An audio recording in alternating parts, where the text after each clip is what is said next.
Okay, so I am doing the folded card holder, and I'm going to do the simplified version. So I'm just uploading the file, and I'm going to the SVG folder, folded card holder, open, continue, upload, close that. I'm going to ungroup everything. I'm just going to change the color to make sure I can see all the cut lines. Okay, I like the way everything looks. I'm going to go ahead and I'm going to make this. Now I've got my faux leather on my cutting mat, and it's a little bit longer than my cutting mat, but it does not come over as far.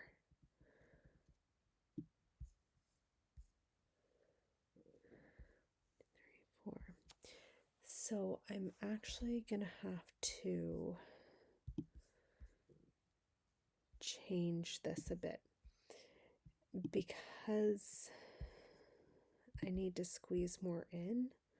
I'm going to flip this and I'm going to offset it so that I can squeeze it up tight here. I still can't quite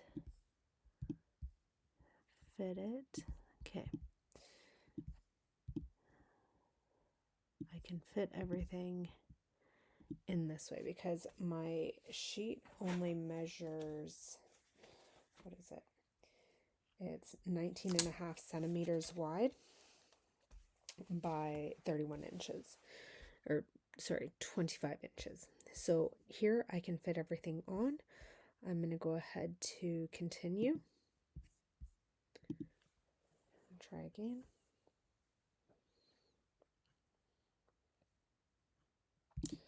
Continue.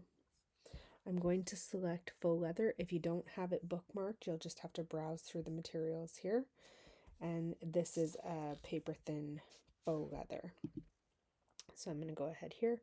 I have my leather loaded face down on the cutting machine, and I've got my fine point blade in.